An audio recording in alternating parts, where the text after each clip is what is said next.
مہمانان اعظام، آپ کا بہت بہت شکریہ جو آپ تشریف لائے۔ تو گزشتہ تقریباً 2 گھنٹے سے باتیں چل رہی ہیں، بہت سی باتیں اس میں آئی ہیں۔ اس میں میوات کی جو علماء کی جو قیادت ہے اس کے بارے میں بھی بات ہوئی ہے۔ میں آپ کو بتا دوں کہ جو ہماری بڑی قیادتیں ہیں، بڑے مدارس والے، ان کا فون میرے پاس آیا ہے، کیونکہ میں یہ تحقیق اس کے اسٹیکر بنا کے میوات نامہ کے نام سے دیکھتے ہوں گے آپ، وہ سوشل میڈیا پر چل کے رہتے میں کام کرتا رہتا ہوں۔ اس وجہ سے ان کی کال آئی، انہوں نے حوصلہ افزائی کی اور انہوں نے معذرت بھی کی کہ ہم منظر عام پر نہیں آ سکتے، آپ اس چیز کو چلاؤ، انشاءاللہ ہم آپ کے ساتھ ہیں۔ دوسری بات یہ ہے کہ حضرت مولانا نے بنی اسرائیل کے بارے میں بتایا، حضرت موسیٰ علیہ السلام کی مثال پیش کی۔ تو یہ بتاؤ کہ آج کے زمانے میں حضرت موسیٰ علیہ السلام کے زمانے میں بنی اسرائیل کے ساتھ جو ہو رہا تھا وہ وہی ہو رہا ہے، اور اس سے نجات کیسے حاصل کی جا سکتی ہے وہ بھی حضرت موسیٰ علیہ السلام کی سیرت کو اگر ہم پڑھیں گے اور فکر کریں گے، اس کے اندر وہ ساری چیزیں موجود ہیں۔ دیکھو، سب سے پہلے وحی الہی کا جہاں سے آغاز ہوتا ہے، سب سے پہلی جو سورت ہے اس میں انسان کو پڑھنے کے لیے کہا گیا ہے، اور پڑھائی کو اللہ نے اپنے ساتھ وابستہ کرنے کا حکم فرمایا۔ سب سے بعد میں تخلیق کا بیان کر کے یہ کہا کلا ان الانسان لیطغی، یہ ساری چیزیں ہیں، ہم نے آپ کو بنایا ہے، آپ کو جو ہے لکھنا سکھایا ہے، علم کی طاقت سے نوازا ہے آپ کو، لیکن کہیں ایسا نہ ہو کہ آپ سرکشی اختیار کریں تو بیانی کے اندر آپ پڑھ جائیں۔ اس سے آگے پھر اسی صورت کے اندر فَلْيَدْعُ نَادِيَهُ جو ہوتی ہے، میں نے آیت پڑھی تھی، حضرت شیخ الہند رحمت اللہ علیہ نے اس کا ترجمہ کیا ہے کہ وہ بھی اپنی نادیہ کو بلا لیں اور ہم بھی اپنی سیاسی پیادوں کو جو ہے بلاتے اور میدان میں اتارتے۔ تو یہ طغیانی ہے، اللہ تعالیٰ یہاں فرما رہے ہیں کلا ان الانسان لیطغی، وہی چیز اللہ تبارک و تعالیٰ حضرت موسیٰ علیہ السلام سے فرما رہے ہیں اذهب الى فرعون انه طغى يطغى، ایک ہی چیز ہے۔ اب آگے دیکھیں کہ طغیانی کیا چیز ہے، تو سورہ قصص کے اندر سارا نقشہ کھینچ رکھا ہے کہ وہ کیا چیز ہے جس سے انسان کو منع کیا ہے۔ ان فرعون علا فی الارض وجعل اہلها شیعا، اس نے اپنی سیاست میں، اپنی حکومت میں سب سے پہلا کام یہ کیا کہ لوگوں کو بانٹ دیا۔ یہ تبتی ہے، بنی اسرائیل ہے، وہی کام آج ہو رہا ہے۔ یہ ہندو ہے، یہ مسلمان ہے، ہندو ہے تو یہ دلت ہے، یہ آدیواسی ہے، گاؤں ہے تو یہ فلانے کنبہ کا ہے، علاقہ ہے تو فلانے قوم کا ہے۔ یہ کام ہو رہا ہے نہیں ہو رہا ہے؟ ہر گاؤں کے اندر ہو رہا ہے۔ یستضعف طائفة منهم، دوسرا کام یہ تھا کہ اس نے جان بوجھ کر ایک قوم کو، ایک گروہ کو کمزور کر دیا، یعنی کمزور تھے نہیں، سین جو آتا ہے سین مطلب کے لیے آتا ہے، کمزور نہیں تھے، پالیسی کے تحت ان کو کمزور کر دیا گیا۔ آپ یہ سوچتے ہیں کہ جو وقف بورڈ کے بارے میں جو بات ہو رہی وقف گل، یہ کیوں لایا جا رہا ہے؟ آپ کمزور ہیں اور پالیسی کے تحت آپ کو سیاسی اعتبار سے، معاشی اعتبار سے آپ کو کمزور بنا دیا گیا، اور یہاں تک پہنچا دیا گیا 40% گھروں میں آپ کے میوات کے اندر عورتیں دودھ بیچ بیچ کر ان گھروں کو چلا رہی ہیں۔ یہ حالات آپ کے، آپ یہ سوچتے ہیں خود بخود ہو گیا؟ نہیں، اس کے اندر پلاننگ ہے اور سالوں سے چلتی آ رہی ہے، اور اس کے اندر سب سے بڑا ناکارہ پن ہمارے نیتاؤں کا ہے،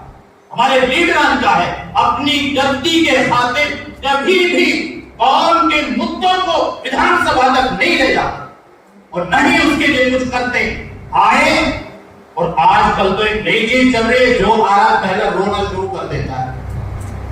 رونے کے بعد میں پھر جو ہے باتیں شروع کر دیتا ہے۔ اگر آپ 5 سال کچھ کرتے، اپنے کاریہ کال میں آپ نے کچھ کیا ہوتا، قوم کے لیے سوچا ہوتا، تو آپ کو رونے کی ضرورت نہیں پڑتی، بلکہ قوم آپ کو اپنے سروں پر بٹھانے کے لیے آج بھی تیار۔ وقف بورڈ کے بارے میں جو اسی کا ایک حصہ ہے کہ آپ کو کمزور کر دیا جائے، اور اگر یہ بل پاس ہو گیا تو کمزوری کا کیا عالم ہوگا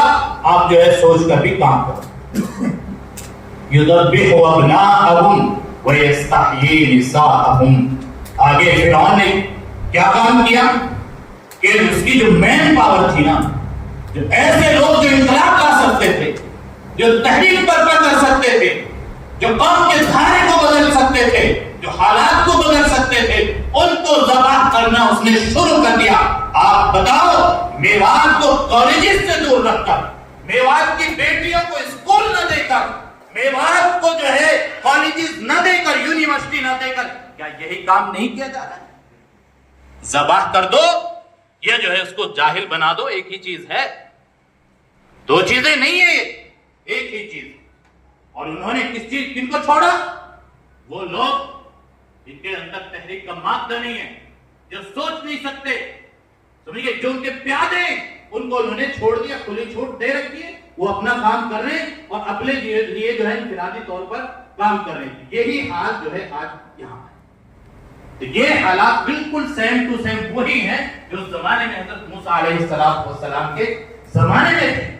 لیکن اللہ تبارک و تعالی نے فرمایا وَنُرِيدُ أَن نَّمُنَّ عَلَى الَّذِينَ اسْتُضْعِفُوا فِي الْأَرْضِ۔ یاد رکھو، جن کو قوم کے نام پر بانٹا گیا، جن کو کمزور کیا گیا، جن کے حقوق کو سلب کیا گیا، ہم یہ چاہتے ہیں کہ ہم ان کی مدد کریں۔ وَنَجْعَلَهُمْ أَئِمَّةً وَنَجْعَلَهُمُ الْوَارِثِينَ۔ اللہ تعالیٰ اعلان کر رہے ہیں، آپ اٹھو تو صحیح، ہم آپ کو لیڈر بنائیں گے، ان سے چھین کر ہم آپ کو جو ہے وہ قیادت دیں گے، آپ کے اندر اچھی لیڈرشپ پیدا ہوگی، لیکن آپ کو جو ہے یہ پہلے جو میدان کے اندر نکلنا ہوگا۔ وَنُمَكِّنَ لَهُمْ فِي الْأَرْضِ وَنُرِيَ فِرْعَوْنَ وَحَامَانَ۔ جب ہم کوشش کریں گے، اللہ تبارک و تعالیٰ نے فرما دیا کہ پھر ہم جو ان لوگوں کو جو فرعونیت کو عام کیے ہوئے ہیں، جو کرپشن کے نظام کو لے کر چل رہے ہیں، اللہ تعالیٰ فرماتے ہیں آپ اٹھو،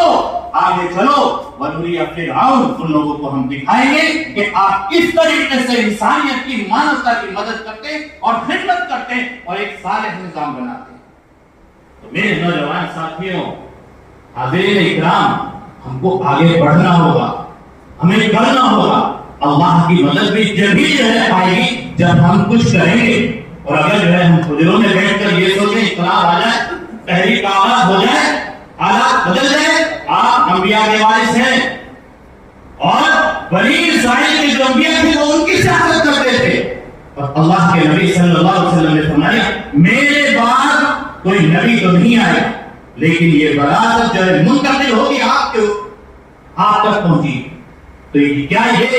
وارث اور اس وراثت کا یہی تقاضا ہے کہ ہم جو ہے کیا بیٹھ جائیں، کہیں پر ظلم ہوتا رہے، ہندوستان کے اندر جو ہے مسلمانوں کو پریشان کیا جاتا رہے، انسانیت کو جو ہے داغدار کیا جاتا رہے، ہم بیٹھ کر دیکھتے رہے؟ معاف کرنا، اس صورت میں جو ہے ہم انبیاء کے حقیقی وارث نہیں ہیں، ہم جبھی ہیں جب ہم جو ہے سیاسی قیادت کو لے کر پڑھیں گے، وقت کے فرعون اور وقت کے طاغوت کے سامنے کھڑے ہوں گے۔ تو اس کے بعد میں جو ہے آخر میں میری ایک بات ہے کہ مولانا اکبر صاحب قاسمی نے جو بات کہی تھی کہ اگلے ہفتے جو ہے میٹنگ ہونی چاہیے، میٹنگ ہونی چاہیے، وہ ہونی چاہیے، انشاءاللہ جو ہے اس کا پیغام اچھا جائے گا، اور کم از کم یہ تو ہوگا کہ لوگوں کے اندر یہ بات عام ہو جائے گی، لوگوں کے اندر اس کی سرسراہٹ چلے گی، لوگ ان سے پوچھیں گے 5 سال میں کیا کیا ہے، 10 سال میں کیا کیا ہے، پانی کیوں نہیں ہے، ہماری عورتیں بے عزت کیوں ہیں، ہمارے لوگ بے عزت کیوں ہو رہے ہیں، چوکیوں کی جو ہے چکر کیوں کاٹ رہے ہیں، آپ کہاں ہیں؟ ان سے پوچھیں گے یہ سوال۔ ہمارے یہاں جو ہے نہر کیوں نہیں ہے، ہمارے یہاں یونیورسٹی کیوں نہیں ہے، اچھے اسپتال کیوں نہیں ہے، اچھی جو ہے طبی سہولیات کیوں نہیں ہے، ان سے لوگ انشاءاللہ پوچھیں گے، اور اگر یہ سوال کریں گے تو انشاءاللہ عوام تک بھی پیغام جائے گا، اور ان کی مجبوری ہو جائے گی، کوئی ان کے رونے دھونے کو نہیں دیکھے گا جب تک یہ مدعوں کی بات نہیں کریں گے، گود پال سے ہٹ کر مدعوں کی بات نہیں کریں گے، ذاتیات سے ہٹ کر قوم کی خدمت کی بات نہیں کریں گے، انشاءاللہ نوجوان بھی ان کے ساتھ نہیں کھڑا ہوگا، ان کو جو ہے اسٹیج سے اتار کر، جہاں پر یہ آج بیٹھے انگلی پکڑ کر جو ہے ان کو اتارنا بھی جو ہے نوجوان میوات کا جانتا ہے۔ لیکن ضرورت یہ ہے کہ ہمیں نوجوانوں کو بیدار کرنا ہے۔ ہم اپنے جو ہے گاؤں میں جا کر، مسجد کے اطراف میں جا کر بچوں کی نکڑ سبھا جو ہے انشاءاللہ قائم کریں گے۔ نکڑ سبھا نوجوانوں کو 20 نوجوان 15 نوجوان چائے کے لیے بلایا اور اسی پر جو ہے یہ چرچا کی کہ بھئی اس طریقے سے ہو رہا ہے۔ یاد رکھو انشاءاللہ کسی سے بھی اگر آپ بات کرو گے میوات کے اندر، کوئی بھی بات آدمی ہو کہ بھئی حالات کیا چل رہے ہیں سیاست کے، اس کو کیا، کوئی نہیں کہتا کہ انہوں نے جو ہے آج تک اچھا کام کیا، کوئی نہیں کہے گا، سب کے دل کے اندر درد ہے، لیکن درد کا مداوا کسی کے پاس نہیں ہے۔ آپ اس کا مداوا لے کر جاؤ گے تو انشاءاللہ پوری قوم آپ کے ساتھ کھڑی ہوگی۔ واضح بتاوا